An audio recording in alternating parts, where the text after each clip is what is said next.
ചെട്ടികുളങ്ങര ഗ്രാമപഞ്ചായത്തിൽ ക്ഷീരഗ്രാമം പദ്ധതി അനുവദിച്ചതായി അഡ്വക്കേറ്റ് യു പ്രതിഭ MLA അറിയിച്ചു.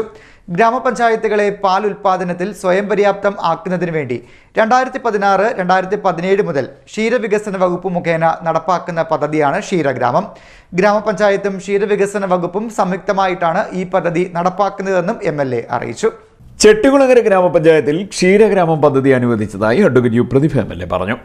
ഗ്രാമപഞ്ചായത്തുകളെ പാലുൽപാദനത്തിൽ സ്വയം പര്യാപ്തമാക്കുക എന്ന ലക്ഷ്യത്തോടെ 2016-2017 മുതൽ ക്ഷീരവികസന വകുപ്പ് മുഖേന നടപ്പാക്കുന്ന പദ്ധതിയാണ് ക്ഷീരഗ്രാമം. ഗ്രാമപഞ്ചായത്തും ക്ഷീരവികസന വകുപ്പും സംയുക്തമായാണ് പദ്ധതി നടപ്പാക്കുന്നതെന്നും MLA പറഞ്ഞു.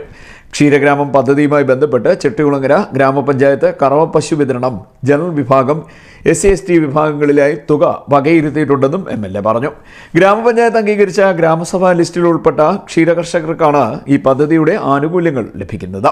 ക്ഷീരവികസന വകുപ്പിന്റെ 1 പശു യൂണിറ്റ്, 2 പശു യൂണിറ്റ്, 5 പശു യൂണിറ്റ്, കാലിത്തൊഴുത്ത് നിർമ്മാണം, ഡയറി ഫാം ആധുനികവൽക്കരണം തുടങ്ങിയ പദ്ധതികൾക്ക് ആനുകൂല്യങ്ങൾ ലഭിക്കും. ക്ഷീരശ്രീ പോർട്ടൽ മുഖേന ഓൺലൈനായി അപേക്ഷ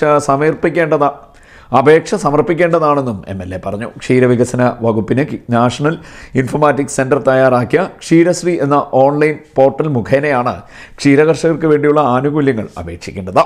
ചെട്ടികുളങ്ങര ഗ്രാമപഞ്ചായത്തിൽ സ്ഥിരം താമസക്കാരായ കർഷകർക്കാണ് പദ്ധതിയുടെ ആനുകൂല്യം ലഭിക്കുകയെന്നും MLA പറഞ്ഞു. CDNet news, Kayamkulam.